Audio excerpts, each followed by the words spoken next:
Good morning বন্ধুরা, আশা করি তোমরা খুব ভালো আছো। আমিও ভালো আছি। আজকের হলো শনিবার, আজকে শনিবারের ভিডিওটা দিচ্ছি। কালকের শুক্রবার গিয়েছিল, তোমরা দেখেছিলে, নার্সারিতে গিয়েছিলাম। তো সেখান থেকে টব নিয়ে এসেছি, মাটি নিয়ে এসেছি, আর হাতে করে যেটা দেখালাম সেটা হলো আমার খুপড়ি, ওটা দিয়ে আমি মাটি কাটি। এই যে দেখো নিচে একটা রডের মতো পড়ে রয়েছে, ওটা আমাকে বাবা বানিয়ে দিয়েছিল 11 বছর আগে। আমি যত্ন করে রেখে দিয়েছি। গাছ বসাতে গেলে, মাটি কুপোতে গেলে আমি ওটাই ব্যবহার করি। আর 4খানা টব কিনে নিয়ে এসেছিলাম মাটি, আর এই যে সারটা দিচ্ছি, সারটা কিনে নিয়ে এসেছি। তো গাছ বসাতে বসাতে তোমাদের সাথে একটু গল্প করে নিই। আমার বর চাকরি করে, তার ট্রান্সফারেবল জব, আজ এখানে কাল সেখানে। সেই কারণে আমাকে নিজের বাড়ি থাকা সত্ত্বেও ভাড়া বাড়িতে থাকতে হয়। খুব কষ্ট করেই ভাড়া বাড়িতে থাকি। কষ্ট বলতে শারীরিক কষ্টর থেকে মানসিক কষ্ট বেশি। নিজের বাড়ি ছেড়ে কার ভালো লাগে বলো তো ভাড়া বাড়িতে থাকতে? নিজের মতো করে স্বাধীনভাবে থাকা যায় না, স্বাধীনভাবে হাঁটা যায় না, স্বাধীনভাবে চলা যায় না। সবেতেই কিছু না কিছু বাধা থাকে। যারা ভাড়া বাড়িতে থাকো তারা নিশ্চয়ই বুঝবে ভাড়া বাড়িতে থাকার কষ্ট। আর কি বলবো, সেই ভাড়া বাড়িতে থেকে গাছ লাগানো, সেটা একটা বিশাল বড় বিলাসিতা। গাছ তুমি যতই ভালোবাসো, তাও মনে হলো একটু গাছ বসাই। গাছ বসালে প্রবলেম কি হতো বলো তো? 1 সপ্তাহের জন্য বা কিছুদিনের জন্য বাড়ির বাইরে গেলে গাছ মরে যেত, জল দেওয়ার কেউ থাকতো না, গাছ মরে যেত। এবার এইরকম সুন্দর করে গাছ বসিয়ে তাতে ফুল ফুটিয়ে গাছগুলো যদি মরে যেত, বাড়ি ফিরে এত কষ্ট হতো, এই জন্য গাছ বসাতাম না। তারপরে ইউটিউবে সার্চ করলাম। ইউটিউবে সার্চ করে দেখার পর মানে একটা টেকনিক আমার খুব ভালো লেগেছে, মনে হয়েছে হ্যাঁ এটা কার্যকরী হতে পারে। তো সেই জন্য ভাবছি এবার গাছটা লাগিয়ে দেখি কার্যকরী হয় কি না। তো আমার গাছ লাগানো হয়ে গেছে। এই দেখো সব গাছগুলোই মাটি খুঁড়েছি, সার দিয়েছি। আর এই যে জায়গাটা করেছিলাম, মানে কাজ করছিলাম, এখানে কাদা মাখামাখি হয়ে গেছিলো, সেগুলো ধুয়েছি। আর দেখো কি সুন্দর লাগে। অল্প একটু গাছ, কিন্তু সেটাই কি ভালো লাগে না দেখতে। বারবার আমি মাঝে মাঝেই আর যাই বারান্দায়, গাছগুলো আর একটু বড় হলো কি উঁকি ঝুঁকি মেরে মেরে দেখি। এই দেখো কি ভালো লাগছে না? এখন বিকেল হয়ে গেছে, একটু বাইরে বেরোবো, সোনাইকে নিয়ে ডাক্তারের কাছে যাব। তো ওর একটু প্রবলেম হচ্ছে, ওকে একটু দেখাতে হবে, সেই জন্য একটু রেডি হচ্ছি। আর এখন গরমকালে আমি এই ক্রিমটা ইউজ করি। ক্রিমটা ভীষণ ভালো, এত সুন্দর, ভীষণ ভীষণ ভালো ক্রিমটা। আমার তো ড্রাই স্কিন, কিন্তু খুব ভীষণ ভালো। একটা ফেয়ারি মানে এফেক্ট দেয়, মানে মুখটা একটা খুব সুন্দর গ্লেজি এফেক্ট দেয়। তো গরমকালে আমি কোথাও বেরোলে এই ক্রিমটা মেখেই বেরোই।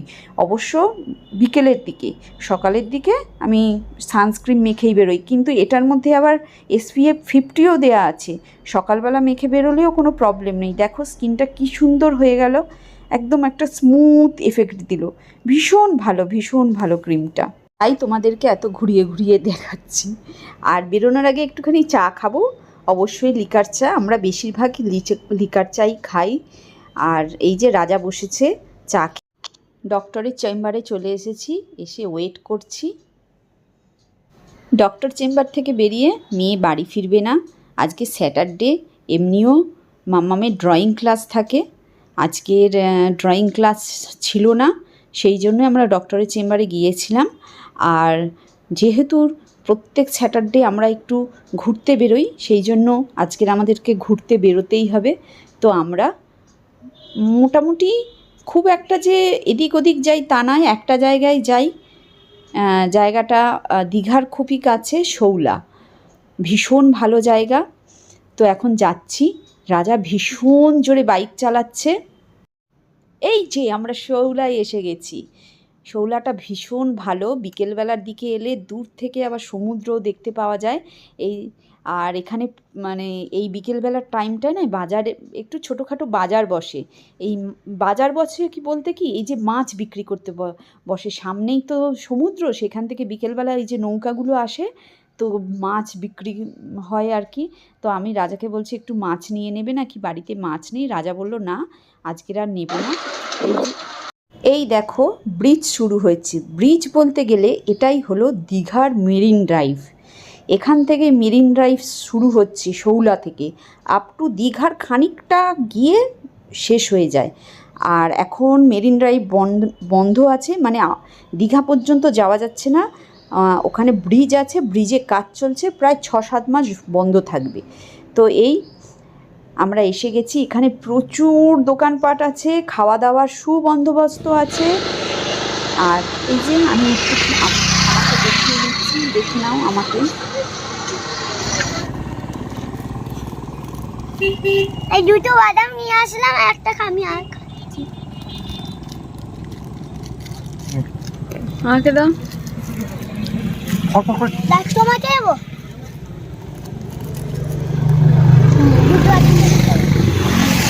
দুটো তিনটাকে সেট করে তারপর নেব।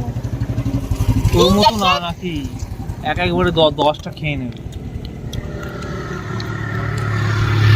এই জায়গাটা এতটা সুন্দর, অনেক রাত পর্যন্ত বসে থাকা যায়, বেশ সেফ, কিচ্ছু প্রবলেম নেই। আর হাওয়া দেয় এত ঠান্ডা, উঠতে ইচ্ছা করে না এসে বসলে। তো মোটামুটি রাতের ডিনার করেই ফেরি।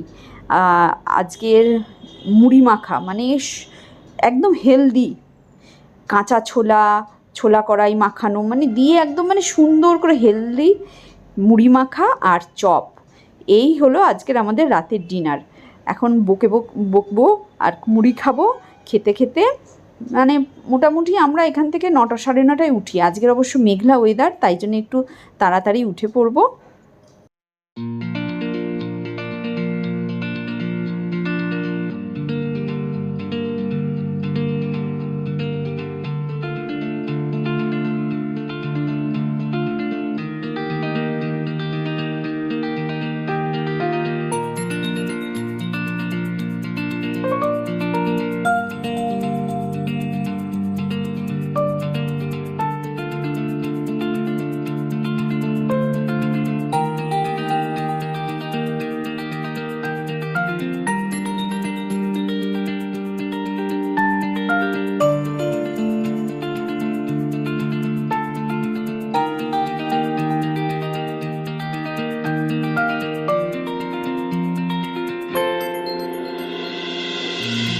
শৌলা থেকে চলে এসেছি, কিন্তু বাড়ি ঢুকিনি, এসেছি সেন্ট্রাল বাস স্ট্যান্ডে। কাঁথির সেন্ট্রাল বাস স্ট্যান্ড। এখানে হলো চায়ের দোকান। ভিড় দেখেছো? এটা শুধু চায়ের দোকানের ভিড়। এই যে ভিড়টা দেখছো, এটা কোনো বাসে ওঠার ভিড় না। বাবা, আজকের তো একবারে খুঁড়ি অন্য গো। হ্যাঁ, এই যে বাড়ি ফিরে এসেছি, বাড়িতে ঢুকছি। রাজা ঢুকে গেছে, অন্ধকার হয়ে রয়েছে। ফিরে মাম্মাম বলল আমি আজকের ম্যাগি খাবো, তাই জন্যে তার ম্যাগি হয়েছে। আবার ম্যাগি কি সিনেমা মুভি দেখতে দেখতে খাবে। এখন চলছে হ্যারি পটার। আমাদের তো রাতের ডিনার কমপ্লিট। পেট ভর্তি থাকলে যা হয়, প্রচণ্ড ঘুম পাচ্ছে, কিন্তু মাম্মামকে খাওয়াবো, তারপরে ঘুমোবো। ও এখন মুভি দেখতে দেখতে খাবে, আমরাও ছোট হয়ে যাব। হ্যারি পটার দেখতে কার না ভালো লাগে, তাই এখন হ্যারি পটার দেখতে দেখতে ওকে খাওয়াই। আর তোমাদেরকে গুড নাইট জানালাম। কেমন লাগলো ভিডিওটা একটু কমেন্ট করো, একটু পাশে থেকো, একটু সাবস্ক্রাইব করো যারা দেখছো। প্লিজ প্লিজ প্লিজ, চ্যানেলটাকে অনেক দিন ধরে চালাচ্ছি, আমার একটু পাশে থেকো তোমরা। আবার নতুন করে ব্লগিংটা শুরু করেছি, প্লিজ পাশে থেকো। Tata, bye bye, good night.